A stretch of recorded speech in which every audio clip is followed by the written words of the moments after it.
Hello students, आज हम करने वाले हैं गॉस लॉ।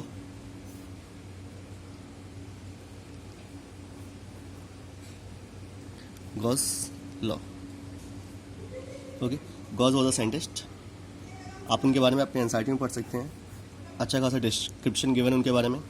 बट हम directly Gauss law of electrostatics की बात कर रहे हैं, जो हमारा मेन टॉपिक है। Gauss law of electrostatics. आखिर गॉस ने इलेक्ट्रोस्टैटिक की फील्ड में क्या काम किया, उन्होंने अपनी क्या थ्योरी दी। The theory was, according to the Gauss law, the electric flux through a surface enclosing a charge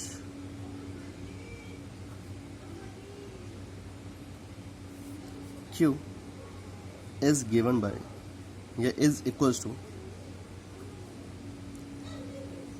1 upon epsilon naught times the charge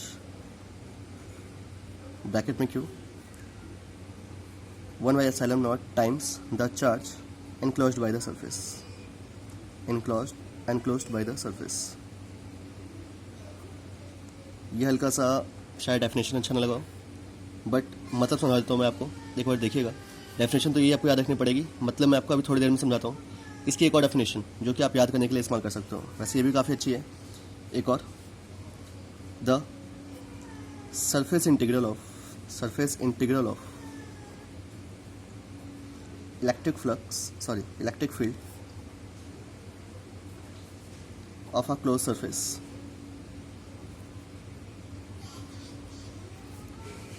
is equals to its flux, electric flux. Okay, you could use this definition also. So देखते हैं एक बार इसका मतलब क्या है। This is the circle. इसके द्वारा जो चार्ज एनक्लोज है इसमें, that is a Q.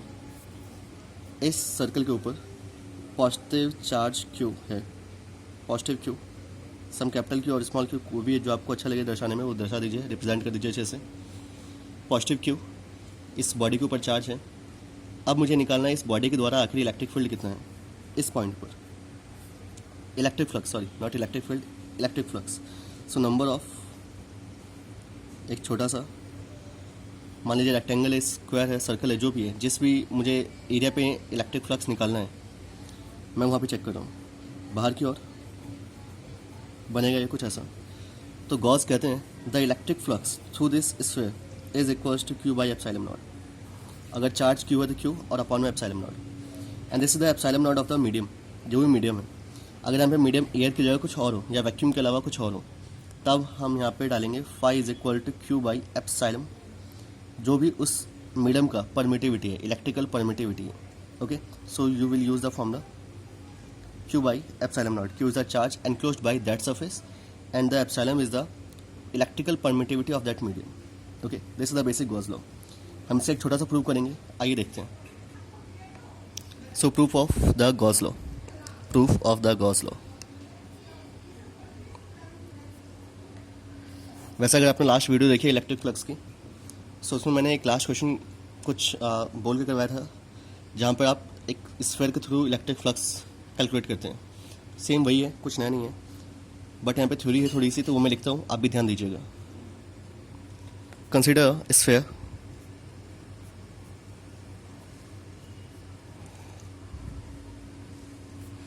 enclosing a charge Q, या enclosed a charge Q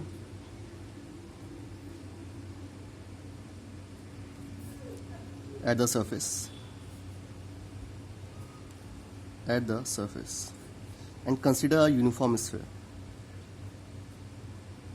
uniform hollow sphere. Okay, so this is the statement. यहाँ पे एक छोटा सा स्फीयर ड्रॉ कर लीजिए जिसके ऊपर कुछ चार्ज है, सॉरी एनक्लोज है, इसका मतलब अंदर हिस्सा, इसके ऊपर चार्ज है क्यू सेंटर में। चारों ओर इलेक्ट्रिक फील्ड लाइंस निकलेंगी बाहर की ओर। we have to find the flux at the surface, flux at surface. हमें इस पूरे सरफेस पे फ्लक्स निकालना है, इलेक्ट्रिक फ्लक्स निकालना है। सो इस पूरे सरफेस पे इलेक्ट्रिक फ्लक्स निकालने के लिए सबसे पहले आपने एक छोटा सा एरिया तय कर लिया। इस छोटे से एरिया को हमने नाम दिया S, D S. Electric flux की अगर मैं डायरेक्शन पे बनाता हूँ इलेक्ट्रिक फील्ड लाइंस की, तो वो कुछ इस तरीके से बनेंगी बाहर की ओर, इस छोटे से एरिया में। और जो एरिया वेक्टर होगा इसका, वो भी बाहर की ओर रहेगा। This is the area vector, unit vector, and this is the electric field line इसी पॉइंट पे। It means theta is 0 degree. और अगर थीटा 0 डिग्री है, then using the formula phi is equals to E dot d s cos theta integration E d s cos theta is 1, E d s का integration हम करेंगे अगली line में, E d s का integration that is E dot d s का integration is S. वैसे अगर D s का इंटीग्रेशन आपको लिखना है डायरेक्टली, तो मैंने ये छोटा सा सर्कल लिया है जहाँ से लाइन पास कर रही है।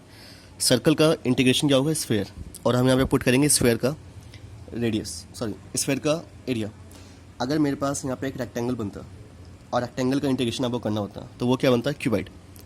ओके, सो यहाँ पे आपके पास सर्कल का जो आप इंटीग्रेशन करो दैट इज़ अ स्फेयर, और स्फेयर की एरिया कितनी होती है, E dot 4 pi r square. Area of the sphere is 4 pi r square and this is the phi.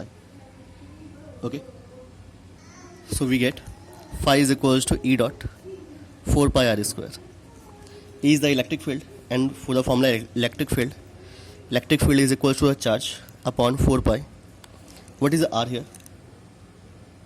R is the radius of the circle, r square into 4 pi r square, and there is a epsilon naught. E का formula q upon 4 pi epsilon naught r square. 4 pi r square will cancel out and you got phi is equal to q by epsilon naught. That's the answer. Phi is equal to q by epsilon naught. Hence the Gauss law proved.